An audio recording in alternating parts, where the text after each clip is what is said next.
Good morning, everybody. Welcome back to the installment of Scott Selections here for Thursday, November 5th. Before we get into today's play of the day, a quick recap of what happened yesterday. We ended up giving out a look-ahead line in the upcoming matchup for Thursday between Utah State and Nevada. So if you have not checked out the video, you can do so. This should be the video right before this one.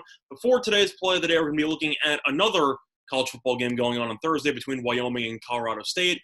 I initially wanted to look into the San Francisco 49ers Green Bay Packers game roughly a day or so ago, but unfortunately with all the COVID outbreaks going on with both teams, I still can't believe they've been playing the game on Thursday, to be honest. They probably should move it to Sunday. A lot of players going to be out on both sides, mostly San Francisco. They're missing pretty much their entire receiving core. The starting quarterback got injured, of course, missing a decent amount of defensive people from injuries earlier this year. Team's a mess, and with COVID on both sides, I wouldn't be surprised to see this game potentially get moved, but I really had no interest in playing it with all the uncertainties on who's going to play and who's not. So for that reason, we're going to be looking at college football here. We're going to be looking at Wyoming and Colorado State. And for the play of the day, we're going to be looking at the favorite here in Wyoming minus the 3.5, which is available on FanDuel at plus 102, the time recording of 12:57 a.m. Eastern Time. First of all, market-wise, available at 3.5, but once again, shop your lines. Very important thing that I keep stressing on this channel. DraftKings has Wyoming at minus 3.5 and minus 114. Fox Bet is minus 110. BetOnline is minus 110.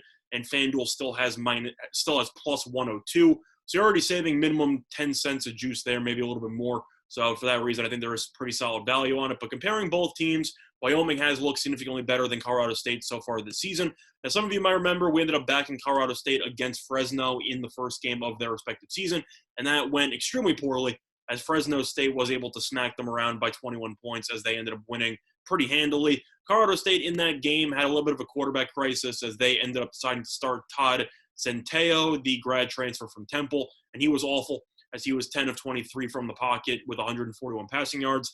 Had some success on the ground. Backup quarterback Patrick O'Brien ended up getting the most of the garbage time, and he performed pretty well. But once again, that was in garbage time when the game didn't really matter. And overall, the head coach of Colorado State has already announced who's going to be starting this game, but he's not disclosing that to the public.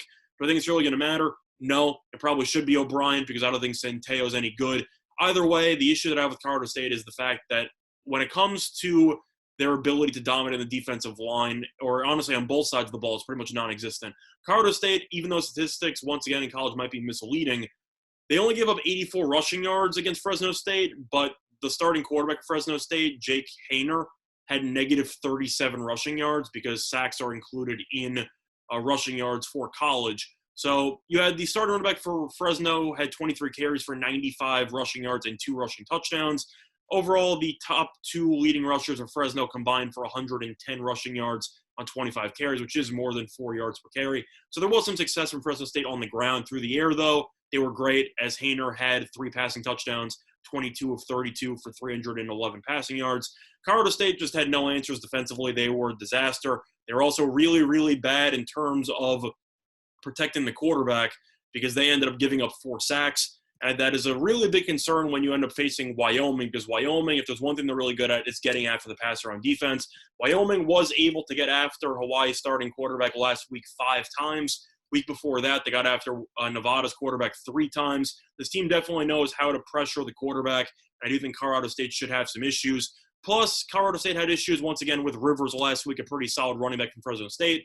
Now they have a matchup with an even better running back in Xavier Valladay, who is phenomenal. Last week, he had 32 carries for 163 rushing yards, 2 rushing touchdowns. They also had Trey Smith in there and a little bit of a dual running back committee there, who had 20 carries for 90 rushing yards and 2 rushing touchdowns. So Wyoming is a bit of a 2-headed monster there. And even though Wyoming isn't the greatest at throwing the ball, I do think they should be able to dominate the line of scrimmage on both sides. I do think they'll be able to get after O'Brien, who I think is going to start. I think Levy Williams will do enough to not lose the game outright for Wyoming, and I do think they will dominate the line of scrimmage. Colorado State can say everything they want to in the presses, talk about how they're going to play better and how they've worked out some of the issues. I really didn't see it. This team looked very underwhelming on both sides of the ball. And Wyoming is 1-1. Their one loss came against Nevada in overtime. They have looked pretty solid so far this season, and I do think they will look good in their first road test. Plus, it is worth mentioning that historically speaking, Wyoming has done very well in this series, as Wyoming has Wyoming has covered the spread in each of the last 4 meetings in the series, and Wyoming is also 4-1 ATS in the last 5 meetings in Colorado State. So once again, simply put, I think Wyoming is a much better team. I think that they should be able to dominate on both sides of the line of scrimmage. I think Colorado State has some issues with their new coach dealing with the quarterback situation because I don't think either quarterback is really that good. And I think Wyoming should be able to do enough in order to get the job done and to win this game by at least 4 points. So the play that I once again here for Thursday, November 5th is going to be on Wyoming -3.5, which is available on FanDuel at +102. That's been the Stallman Scott Selections. Good luck to all of you and respect the best today. Bye, everyone.